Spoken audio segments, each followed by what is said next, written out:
अगर आपके सामने किसी व्यक्ति को सांप काट ले तो आप क्या करेंगे, यानी स्नेक बाइट होने पर आप क्या कर सकते हैं। चलिए मैं आपको 4 ऑप्शन बताता हूँ और आप मुझे कमेंट सेक्शन पे बताइएगा कि ये चारों ऑप्शन में से आप कौन सा ऑप्शन उस पेशेंट के साथ में लागू करना चाहते थे और क्या ऐसा करने पर उस पेशेंट की जान बच जाती या वो मारा जाता।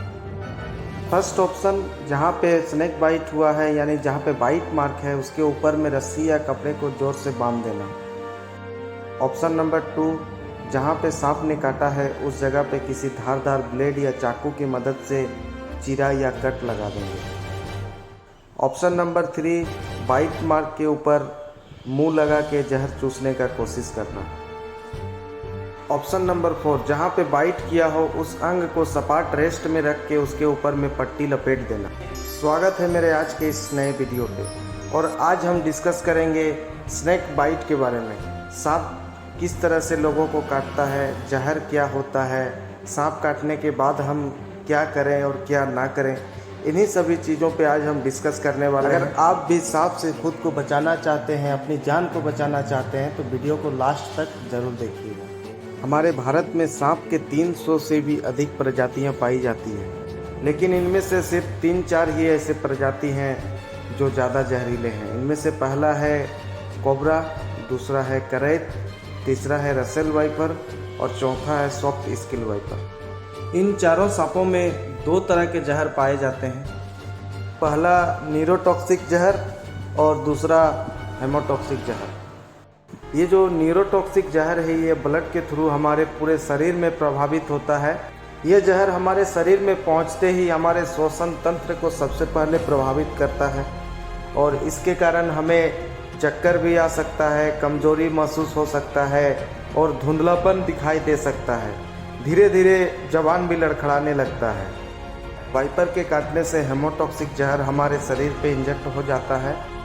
ये जो हेमोटॉक्सिक जहर है ये हमारे शरीर में इंजेक्ट होते ही हमारे इंटरनल ऑर्गन, खास करके हमारे हार्ट को बहुत ही हार्म पहुंच जाते हैं और इस जहर के कारण ब्लीडिंग भी बहुत ज़्यादा होती है, प्लस मांसपेशी भी धीरे धीरे गलने लगते हैं, जिस कारण जो पेशेंट है उसकी डेथ हो जाती है या कभी कभी पेशेंट का वो अंग भी काटना पड़ जाता है। करैत को छोड़ के बाकी जो भी जहरीले सांप होते हैं वो तभी हमला करते हैं जब हम उन्हें डिस्टर्ब करते हैं, लेकिन करैत एक ऐसा सांप है जो बिना डिस्टर्ब किए हुए भी बाइट कर सकता है। अक्सर देखा गया है कि लोग रात में सोए हुए रहते हैं और करैत उन्हें काट के चला जाता है और कोई बाइट मार्क और अर्ली सिम्टम ना होने के कारण आपको पता भी नहीं चलता है कि आपको करैत ने बाइट किया है और जब तक आप जान रहे होंगे तब तक आप बहुत देर हो चुकी होती है। इसीलिए करैत के काटने से सबसे ज़्यादा डेथ होती है और ज़्यादा मोर्टेलिटी करैत के काटने से ही होता है।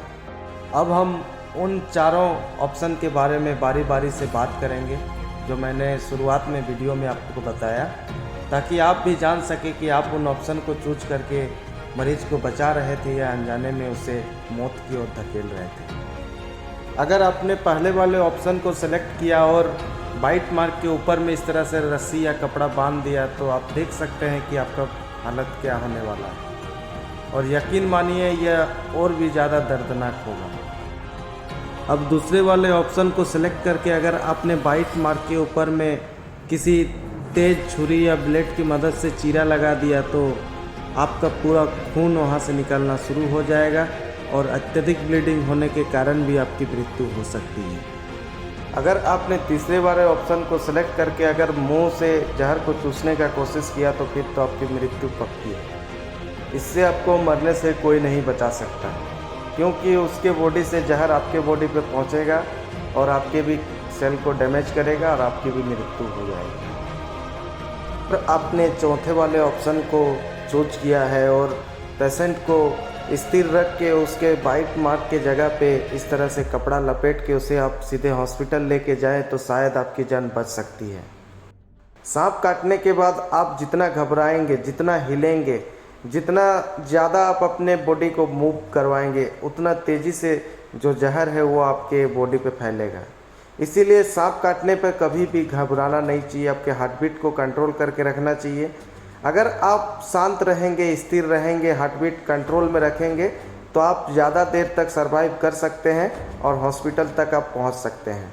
अब हम जानते हैं कि एंटीवेनम क्या होता है और ये कैसे बनाया जाता है। तो ये जो एंटीवेनम होता है यह सांप के जहर से ही बनाया जाता है। जैसा कि मैंने पहले बताया था कि इंडिया के जो मोस्ट पॉपुलर प्रजाति हैं जिनमें कोबरा है, रसेल वाइपर है और सॉफ्ट स्किल वाइपर हैं, इन सभी सांपों से जहर को निकाला जाता है और इन्हें किसी दूसरे जानवर पे इसका प्रयोग किया जाता है। और जब वो जानवर के बॉडी पे इस वेनम का एंटीबॉडी बनने लगता है तो उस एंटीबॉडी को निकाल के जो हमारे एंटीवेनम के रूप में हमें सांप काटने पर हमारे शरीर पे दिया जाता है। और जब एंटीवेनम हमारे शरीर पे डाल दिया जाता है तो वो जो डैमेज टिश्यू है उनसे लड़ने में मदद करता है, हमारे अंदर एंटीबॉडी को जनरेट करता है और धीरे धीरे जो जहर का असर है उसे धीरे धीरे ख़त्म कर देता है। मुख्यतः यह जो एंटीबॉडी है यह इन्हीं चारों प्रजातियों से ही बनाया जाता है, तो यह इन सभी प्रजातियों को कवर करता है। इसीलिए मैं आप सभी से कहना चाहूँगा कि अगर किसी को स्नेक बाइट करता है तो आप सांप को आइडेंटिफाई करने में ज़्यादा समय न लगाते हुए आप पेशेंट को जल्द से जल्द हॉस्पिटल पहुँचाएँ। अगर आप सांप को आइडेंटिफाई करने में लगे रहेंगे तो हो सकता है कि आप देर हो जाए और पेशेंट की स्थिति जो है वो ज़्यादा बिगड़ जाए।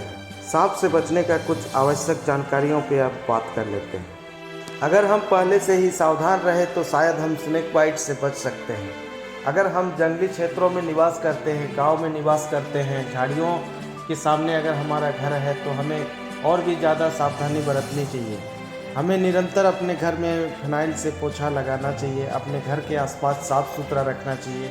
घर के अंदर में किसी भी प्रकार का कोई गड्ढा या कोई होल नहीं होना चाहिए। अगर ऐसा है तो उसे आप जल्द से जल्द बंद कर दें। कहीं पे भी कोई भी टूटा हुआ कूड़ा कचरा सामान आप घर के अंदर में जमा करके ना रखें। ऐसे जगहों पे अक्सर सांप अपना डेरा जमाए रहते हैं और जब आप इन्हें हटाने जाते हैं तो वो आपको काट लेते हैं। अगर कभी भी आपको या आपके पास में कोई भी आदमी को अगर कभी भी कोई सांप काट लेता है तो उसे झाड़ फूंक में ओझा गुनी के पास में ना जाने दें, उसे सीधे हॉस्पिटल जाने का सलाह दें। ऐसा करने पर आप उसका जान को बचा सकते हैं। अगर आप समय रहते उसे हॉस्पिटल ले जाने में कामयाब हो जाते हैं तो शायद उसकी जान बचाई जा सकती है। इसीलिए कभी भी सांप काटने पर हमें पैनिक नहीं होना है और ओझा गुनी के पास में नहीं जाना है, ना ही किसी देसी दवा के चक्कर में हमें रहना है। अभी एंटीवेनम ही वेनम का सबसे अच्छा उपाय है और एंटीवेनम लगने के बाद ही हमारे बचने के चांसेस होते हैं, अदरवाइज हम सरवाइव नहीं कर सकते। देर होने पर डॉक्टर भी हमें नहीं बचा सकते, इसीलिए देर ना करें। रात को सोते समय हमेशा ही मच्छरदानी का प्रयोग करें, यह सांप को आपसे दूर रखेगा। सांप काटने पर कभी भी झाड़ फूंक ओझा गुनी के चक्कर में ना रहें। आप जितना जल्दी हो सके पेशेंट को जल्द से जल्द हॉस्पिटल लेके जाएं और हॉस्पिटल पे ही उसका इलाज करवाएं। अगर आप ट्रैकिंग, हाइकिंग, ट्रैवलिंग का शौक़ रखते हैं तो अपने साथ में एक छड़ी ज़रूर रखें और झाड़ियों में चलने से पहले आप अपने पैर के आगे में टैप टैप करके चलें, ताकि अगर कोई सांप आसपास होगा तो वो भाग जाएगा। अगर आप किसान वर्ग के लोग हैं और खेतीबाड़ी करते हैं, आपने कहीं पे सामान इकट्ठा करके रखा है तो अचानक से जाके उन सामानों को हाथ ना लगाएं। पहले उन्हें किसी झाड़ी से या किसी सामान से डिस्टर्ब करें, उसके बाद ही उन्हें हाथ लगाएं। अगर जानकारी आपको अच्छी लगी तो वीडियो को ज़्यादा से ज़्यादा शेयर करें, लाइक करें और ऐसे ही वीडियोस देखने के लिए इस चैनल को सब्सक्राइब ज़रूर करें।